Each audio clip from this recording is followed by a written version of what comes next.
Hello, hi. Yes, welcome to our series of lessons, Parts of Speech. Now, today's lesson, this is all about the most important word in a sentence, that is verbs. Here in this lesson, I will explain you all the types of verbs. Okay? Before that, yes, before going to start, if you have any questions or doubts, please put in comment section. I will answer your questions. Okay. Now, first of all, what is a verb? What is a verb? Yes. A verb is a word that tells us, describes, yes, it describes an action, state of being, or possession. Mainly, the verbs tells us three things: an action, state of being, and possession. What is an action? Of course, it's a physical action. Nothing. Physical or mental action. State of being means situation, condition. Okay. Possession means, yes, belongingness, ownership.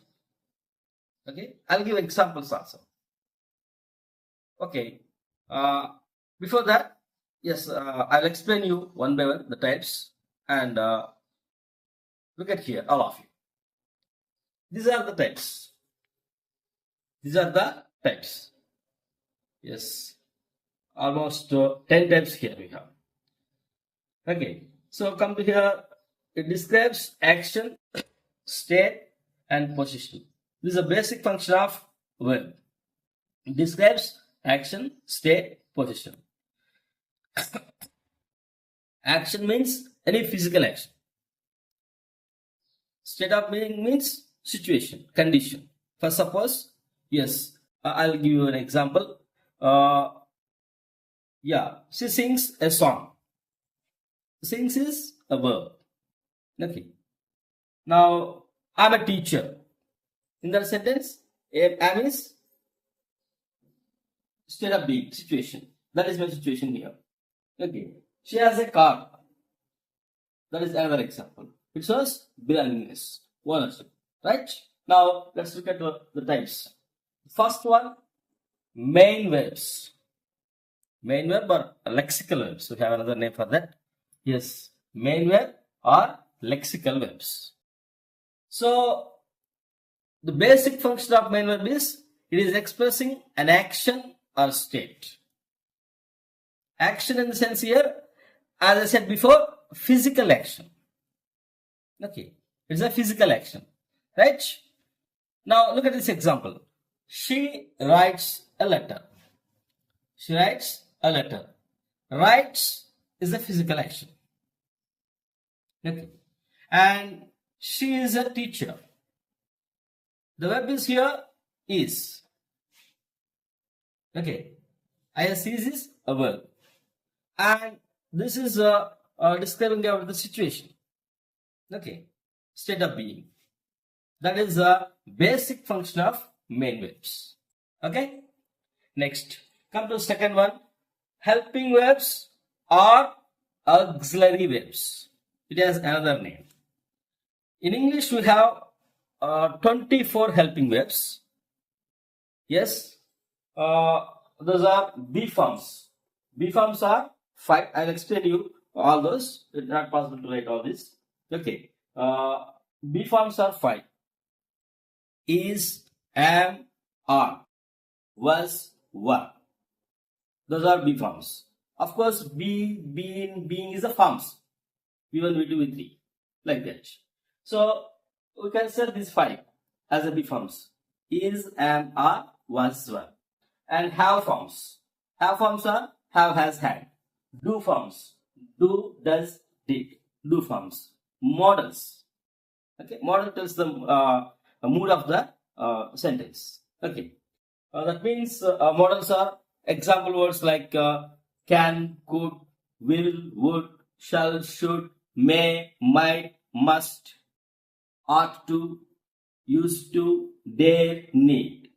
Okay, these are all 24 helping verbs we have in English, right? So the basic function of helping verbs is help the main verb. It helps the main verb, and sometimes it acts as a main verb. Okay, that is also the important point. Usually, it helps the main verb to form tenses. Okay, the very important these particular helping verbs are, because it forms tenses, it forms negatives, it forms questions, it forms voice also. Okay, acquiesce, passive.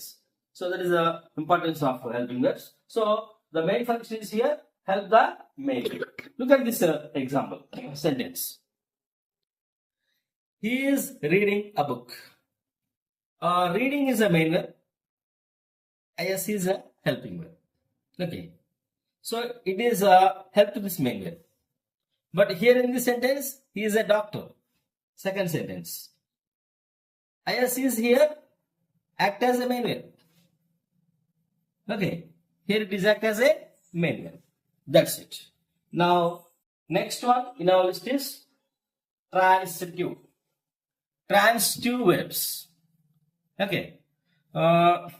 Transitive verbs, intransitive verbs.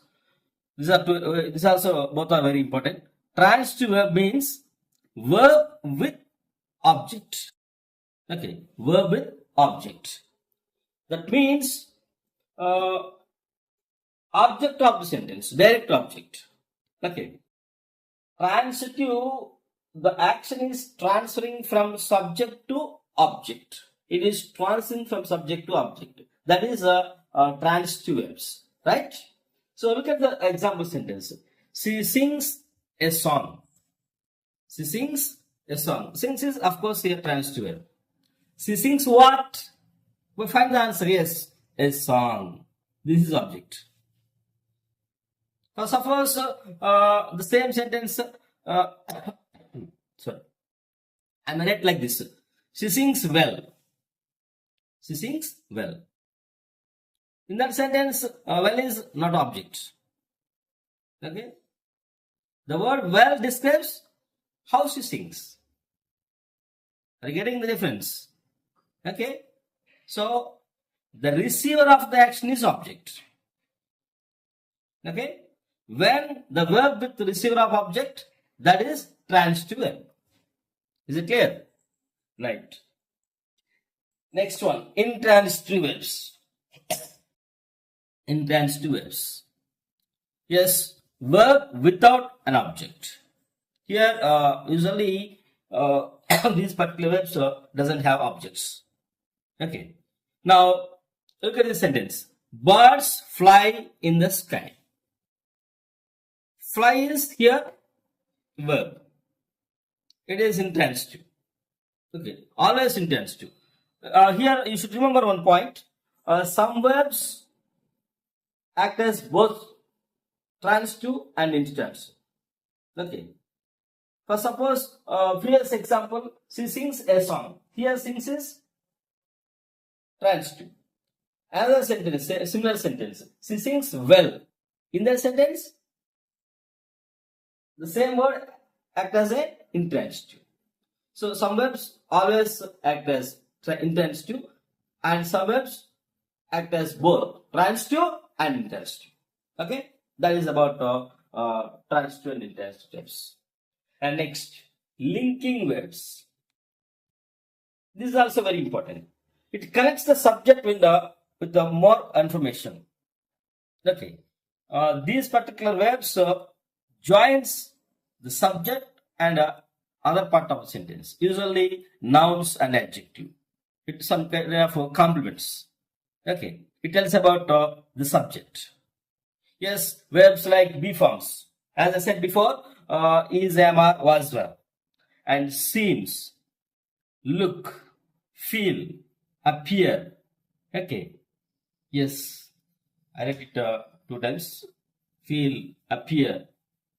taste. Okay, these are all linking verbs, right? I'll show you example sentence. It will make it clear. He is happy.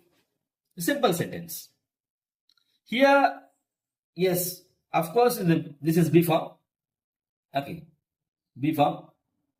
Yes, this word is happy and it tells about a person, he. Okay, are you getting? That is the nature of linking verbs. This word tells about this person. And look at here. She looks tired. She looks tired. Okay, he is happy. She looks tired. Right? So it joins these particular words, tired, happy, these particular adjectives, nouns, usually tells about the subject. And here, our linking verbs join the word subject and the other words. Okay, that is the basic function of linking verbs. And next, very simple, regular verbs. Regular verbs, yes, regulars usually form past tense, past tense, simple past, and past participle by adding ed. This is important. By adding ed. Yes. Look at these words. Play, played, played, playing. V1, V2, V3.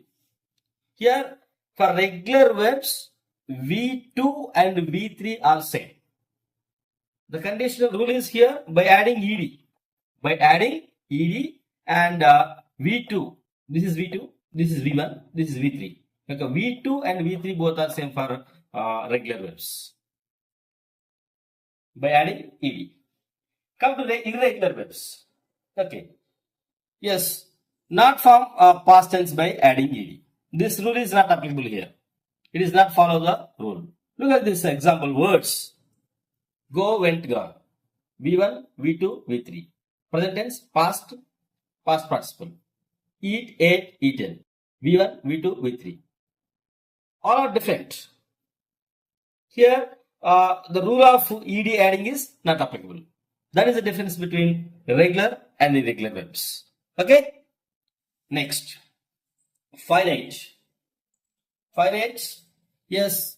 These verbs change from according to tense, person, number. Nothing. So, related to, according to the subject of the sentence, according to person of the sentence, according to number of sentence, it has changed. That is finite verbs. Look at this example sentence, it will make it clear.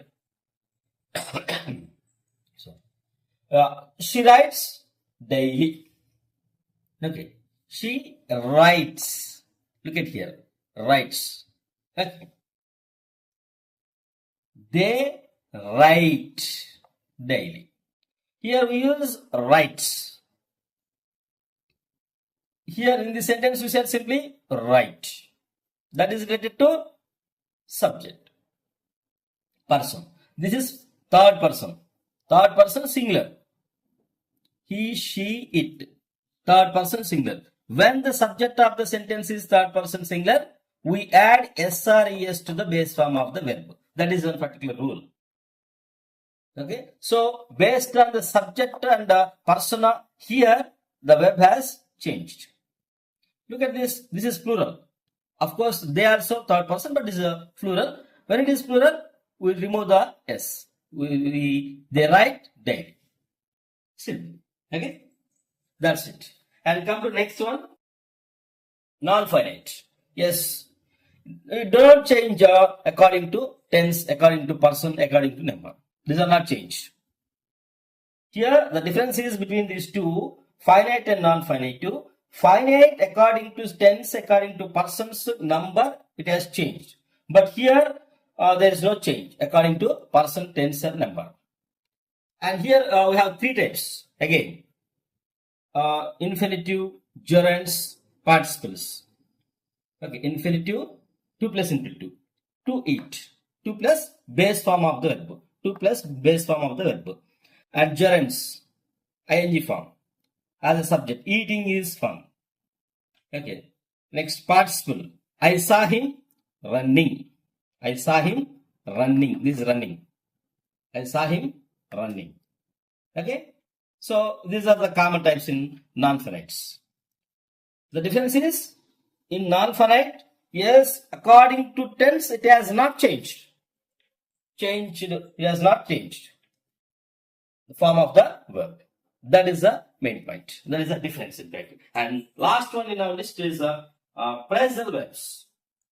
Okay, phrasal verbs is verb combined with preposition or adverb.